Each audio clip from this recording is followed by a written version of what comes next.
What do I value most? Good gosh, these questions, my gosh.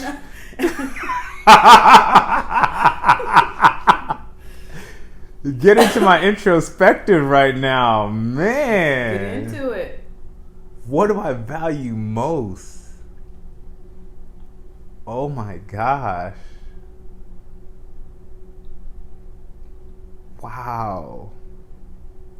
I value my wife a lot. With her, she has made my life 10 times, 100 times better, you know?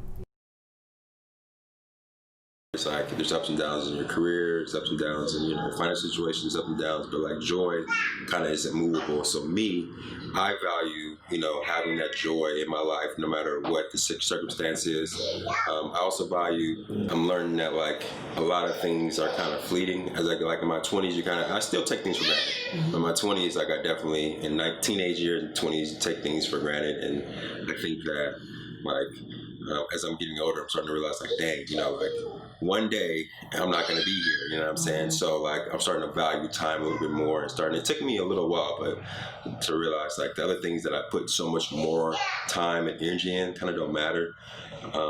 Even if the things for me, with my faith, things that I kind of thought mattered even in my faith kind of don't matter, the things that I'm finding out, like a lot of things are like internal things that I put value in because of insecurities, because of experiences, because of, positive or negative, just, circumstances. I put value in certain things. And then the longer I live, the more I realize that, that stuff doesn't even matter. Like, the concept of truth is the biggest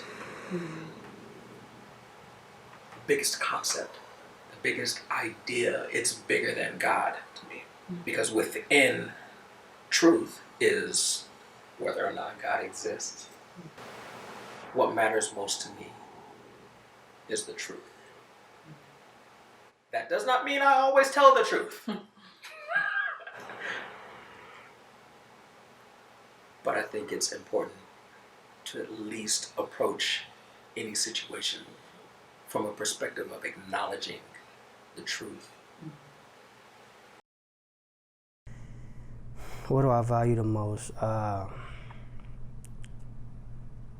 I'd probably say family, and my family. I value my family a lot. Being a strong individual, I always feel like I'm always be there for my family, so I'm probably gonna say family. Yeah. So I think when we look just as African Americans and we talk about equity, and we're looking at it from a societal standpoint, we've started from a deficit. Mm-hmm. And now we're at a point where we're seeing inroads being made as a result to now you have more African Americans owning property, owning businesses, going to school. There's a long way to go, but I think that generational wealth comes when we're truly investing in our family and making sure people have the knowledge that they should have. Family, love, loyalty for sure.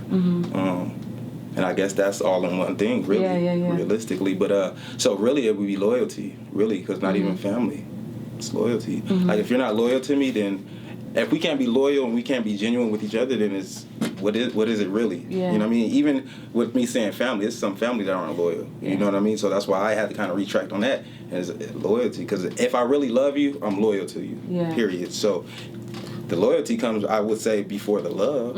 You know what I mean? Like, because if I can start trusting you and I know you're loyal to me, then that's how I built that love instead of building up that wall. Yeah. So I think loyalty is important, and then it follows up with the love. And then, of course, family. That's very important to me. Yeah. Freedom. Freedom gives me a lot of joy. Do you feel free? A lot of times, no. And the reason for that is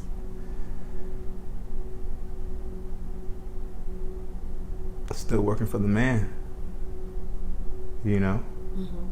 and the goal is to eventually not to work for the man. I'm still checking in, checking out, and to me, I feel just constricted. Yeah. And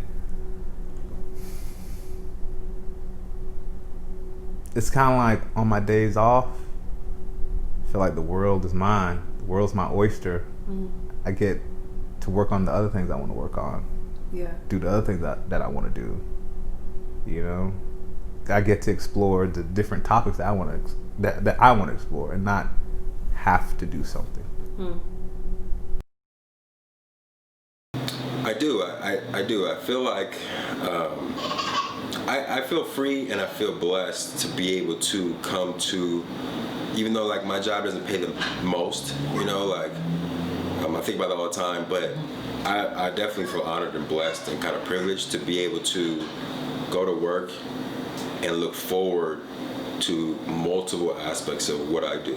You know, like I don't dread really going to work. I think that's a blessing and a privilege. I think that I feel free at work. I got interviewed. It was about 100 students. I got interviewed, and it was they picked one guy and one lady to go on a scholarship fund trip, all stuff paid for, just fly you to New York, and they picked me, you know, and I was in college. I had braids, and you know, I had braids, and my mom was never a fan of braids.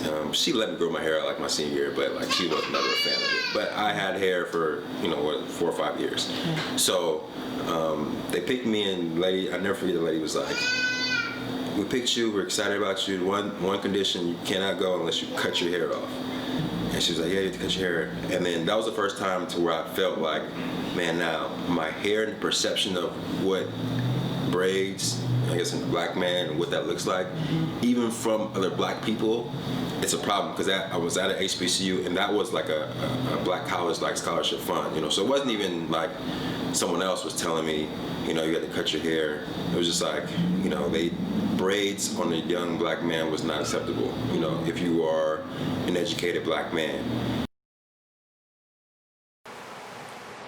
No. I'm free in the sense that I can get up off this couch and walk out of my front door. I've been telling my grandmother ever since my daughter, who just turned 3, ever since my daughter was born, I want to bring her out to you in Mississippi. I don't have the money like that. If I were truly free, I'd just get up and go. We'd make that happen. But I feel like I'm always one bad day away from never seeing the light of day again.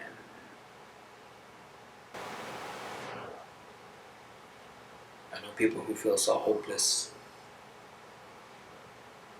The only thing that makes sense is, let me take myself off of this planet. I've been there. I know how that feels. And I can't call that free. Free?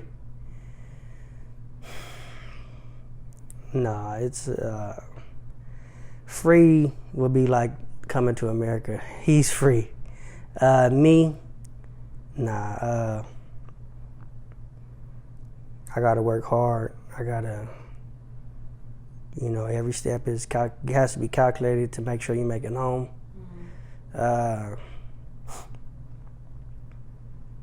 Then you gotta watch out for the what ifs and the maybes, and different things like that. It's a lot of days people say tomorrow's not promised. Here in San Bernardino, that's really true. Yeah. Really true. It's almost like a dream to be completely free. But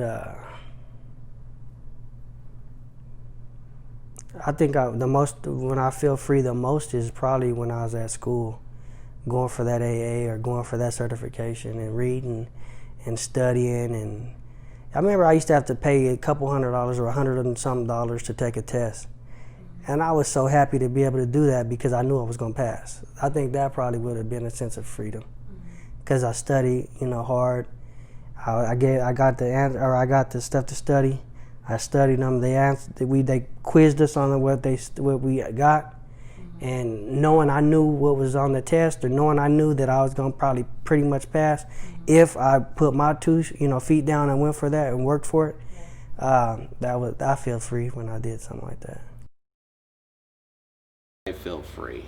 I feel that there's definitely opportunity that is out there for one to pursue. So in that aspect, I will say free. That I feel free. I think if you look at it from and that's why I asked, how are you defining freedom? Because, and this is one of the things that kind of earlier we were talking about, this concept of coloring outside the lines to get what you want. And one of the things that I will tell people, so I will say, yes, I'm free because I can color outside the lines. Being free is just everything I said is being free. Plus, what else could it be? I don't know. I just feel like doing what you want, not being stressed. I'm a stress-free guy. I don't let things get me. You know what I'm saying? Drama-free. Everything is free. Yeah. As a bird. You know what I'm saying? Yeah. Of course, I'm not financially where I want to be, but I'm still free. You know what I'm saying? And I'm blessed to say that. Of course, I'm not, either living check to check or sick or trying to do, you know what I'm saying? So that in itself is free. Like, you know what I'm saying? I wake up every day alive, breathing, not in the hospital. Yeah. Being able to do what I love every single day makes me free. Yeah. You know what I'm saying?